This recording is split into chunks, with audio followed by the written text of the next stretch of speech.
Kadukomeze tuganire n'abakunzi b'ibiri gitaramo cya Chorale Victorious. Turabasuhuje kandi tubahaye ikaze. Yitwa Suzana. Ibizo biti? Amahoro. Ndatinuye. Narazi bugira ngo tukore ibintu turakaye.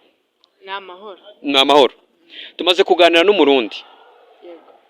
Meze na makinone. Ntabwo nkizisha. Agera hino wiva muri frame ya kamera.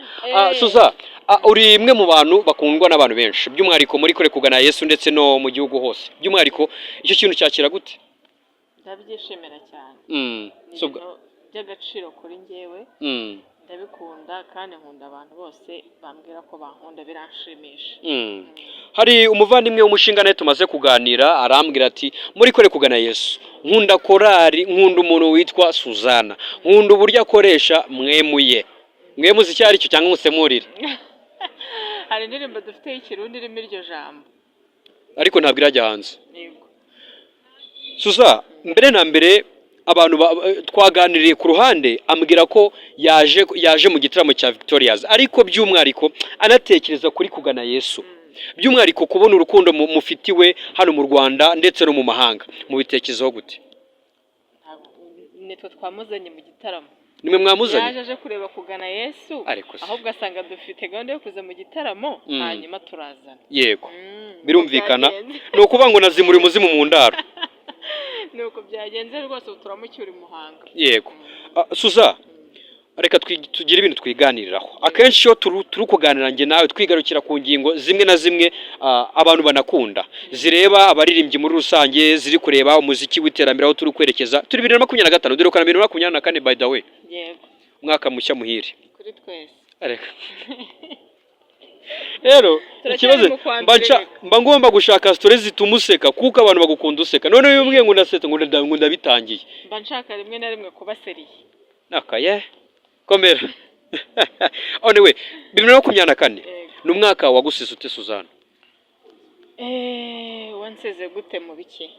Mu buzima busanzwe no muri rugendo nyine muri rusange ubu numwaka wagusize gute? Ukurikije ko wagusanze niko wagusize kamera nkabone ngo nta gishya nta mishinga n'ubundi. Numwaka wagusize ute rero? Numwaka buriya ntago wavuga ngo biba byaragenze neza kuko nawe urabizi byo muri iyi si. Bigenda bihinda ni muzunguruka. Yego. Ariko iyo twaramutse amahoro buriya hari abantu benshi tuba twarabuze muri uriya mwaka. Abuzi abutazi. Yego. Ukumva ngo urugendo rwabo rwararangiye. Ariko twebwe tukaba twarasoje umwaka amahoro tukaba twaratangiye n'undi ukwezi kwa mbere kukaba kurangiye tukaba dutangiye n'ukwezi kwa kabiri. Yego. Ni ibintu byiza cyane ni ibintu umuntu aba akwiye kwishimira. Muri rusange navuga ko umwaka wa 2024 kuri njyewe ntacyo wari utwaye kuko wansize amahoro. Icyo kiba gihagije. Suza mu rugendo rw'ivuga butumwa rero by'umwariko niko wavuye muri kore yitwa bijura benshi ntago babizi. Ari abantu babatabize ariko uko ariko duherukana kuganira dufite abantu 2020 na none dufite 2030 nose urumva ngo babizi. Okay, numwaka twavuga ko muri kugana Yesu uri kugutangira gute mu rugendo rw'ivuga butumwa? Uyu mwaka numwaka mwiza nk'umuririmbyi wa Chorale kugana Yesu nifuza ko hari aho korali yanjye izava hari nawe izagera mu buryo bw'iterambere kugira ngo tubashe gukomeza kwamamaza ubutumwa bwiza. Nanjye ubwanjye niba korali yagutse nanjye ubwanjye ibyo ndirimbera muri mikoro ntibizaguma uko biri ubu ngubu. Ndifuza ko byaguka bikaba byiza cyane kurusha uko abantu babyumva babimbwira. Uri umwe mu bashinzwe itumanaho muri kore kugana Yesu. Muherutse gukora igitaramo ni igitaramo cyitabiriwe n'abantu batari bake ntabwo twasoza tutabivuzeho ngo tunashimire n'Imana n'iby'Imana yadukoreye. Tutabivuze tukaba turi abanebwe ni igitaramo mbere na mbere mwabonye gute muri kugana Yesu ni igitaramo cya kangahe muteguriye muri Muhanga? Ni igitaramo burasisi ndumva ari cya gatatu muri Muhanga. Ariko ngewe nzi bibiri. Yego. Kimwe bagikoze ntaragera muri korali. Yego. Ubwo ibyo nzi ni bibiri. Yego. rero ni igitaramo cyadushimishije cyane, yego ni igitaramo cyabaye cyiza kurenza uko twabitekerezaga. yego Mbese abantu batweretse urukundo, batwereka ubushuti dufitanye nabo Yego. muri kiriya gitaramo, byadukoze ku mutima cyane. yego Nkeka ko nicyo kintu cya mbere cyatubereye cyiza muri uriya mwaka, yego nubwo cyabaye gisoza ariko cyahise kimira ibindi Mm. byabaye. yego Cyatubereye cyiza cyane, twarishimye kandi n'abantu tubashimira uburyo babanye natwe, twongera kubasaba kugira ngo bakomeze babane natwe no mu zindi gahunda zose Yego. gutegura nka korali kugana Yesu. yego ni igitaramo twakwita ngo nterura ngo uterure, ntabwo nibutse insanganyamatsiko nonaha neza, ariko niko twabyita, ni njye wabikoreye, ariko njye mvuze ngo nterura ngo uterure, kuko cyari igitaramo cyo gufashanya no gushyigikirana muri rusange.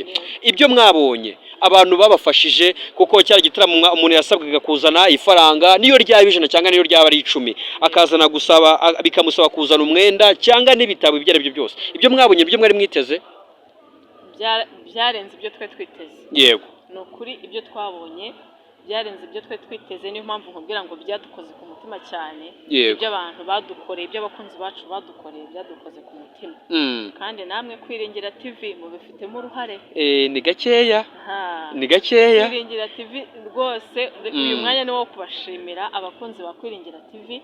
Bashimire rwose. Bafite ahantu mwakoreye uriya munsi w'igitaramo, mwaraje murahagara amavuga ngo Kwiringira TV yego twazanye iki. Yego. Rwose ndabashimiye cyane, Imana ibahe umugisha.